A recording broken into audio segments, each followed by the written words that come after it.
Di abad ketika gambar bergerak lebih cepat daripada pikiran, ketika wajah bisa lebih abadi daripada jiwa, lahirlah seorang pria yang memahami satu hal lebih awal dari yang lain. Dunia akan jatuh cinta pada citra. Andy Warhol tidak datang membawa kuas sebagai pahlawan, ia datang sebagai cermin. Ia memantulkan apa yang kita konsumsi, apa yang kita kagumi, apa yang kita ulang tanpa henti. Kaleng sup, senyum selebritas, dan kilau ketenaran yang rapuh namun memikat. Bersama Bom Seni, mari kita telusuri kisah seorang anak imigran yang mengubah banal menjadi abadi, yang membuat seni berdetak mengikuti mesin zaman.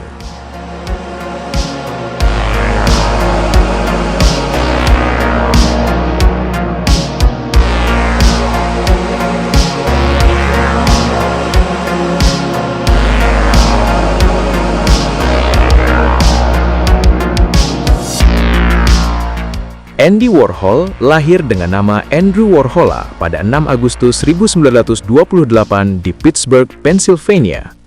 Ia adalah anak dari keluarga imigran Ruthenian dari Eropa Timur, kelas pekerja, religius, dan sederhana. Masa kecilnya rapuh, penyakit membuatnya sering terbaring, terasing dari hiruk-pikuk dunia luar. Namun di dalam kesunyian itulah imajinasi tumbuh. Radio menjadi teman, gambar menjadi pelarian. Ia menggambar untuk bertahan, ia menyalin untuk memahami, ia mengulang untuk menguasai. Dari awal, repetisi telah menjadi napas. Ketika dewasa, Warhol meninggalkan Pittsburgh dan menuju New York, kota yang berdenyut, berisik, dan penuh peluang. Di sana, ia tidak langsung menjadi seniman galeri. Ia bekerja sebagai ilustrator komersial untuk majalah mode dan iklan. Sepatu, parfum, dan wajah cantik menghiasi karyanya. Dunia komersial menerimanya, dan Warhol menerimanya kembali. Ia belajar satu pelajaran penting. Gambar yang dicetak massal memiliki kekuatan. Dalam dunia kapital, citra adalah raja, dan raja bisa disalin. Awal 1960-an menjadi titik balik. Warhol meninggalkan ilustrasi murni dan melangkah ke wilayah seni rupa dengan cara yang mengejutkan. Ia melukis kaleng sup Campbell's, benda yang ada di dapur semua orang. Tidak ada heroisme, tidak ada mitologi klasik, hanya sup, diulang, dipajang, disetarakan. Seni tak lagi harus agung, seni bisa datang dari rak swalayan. Disinilah pop art menemukan nadinya. Seni tentang konsumsi, seni untuk konsumsi, seni yang mengonsumsi balik penontonnya. Warhol menggunakan teknik silk screen, sebuah metode cetak yang memungkinkan produksi berulang. Marilyn Monroe, Elvis Presley, Jacqueline Kennedy, wajah-wajah ini dicetak berkali-kali, warna berubah, ekspresi membeku. Mereka bukan lagi manusia, melainkan ikon.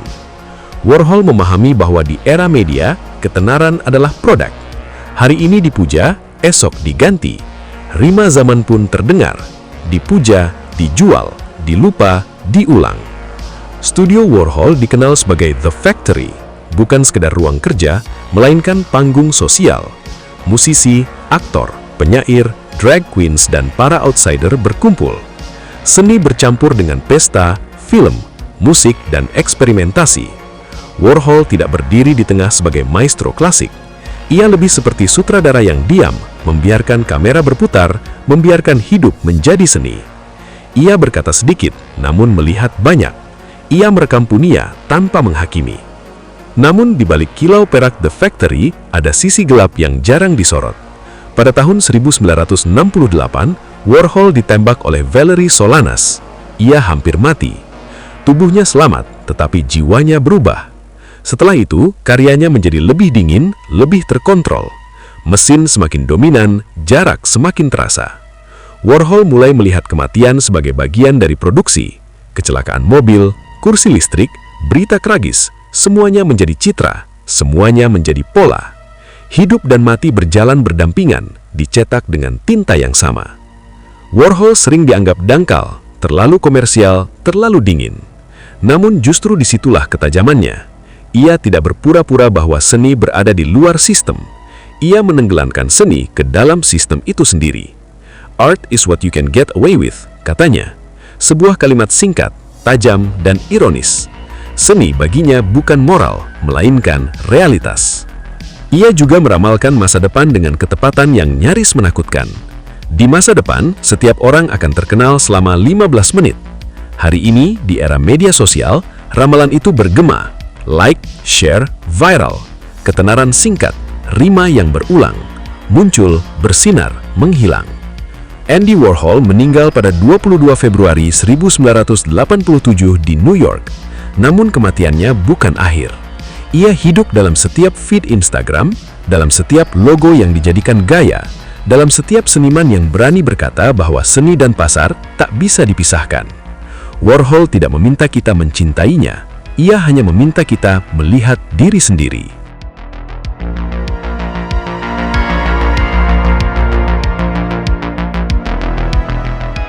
Andy Warhol adalah mesin yang bermimpi, dan mimpi yang menjadi mesin. Ia tidak memberi jawaban, ia memberi pantulan. Dalam dunia yang terus menggandakan citra, Warhol berdiri sebagai saksi pertama.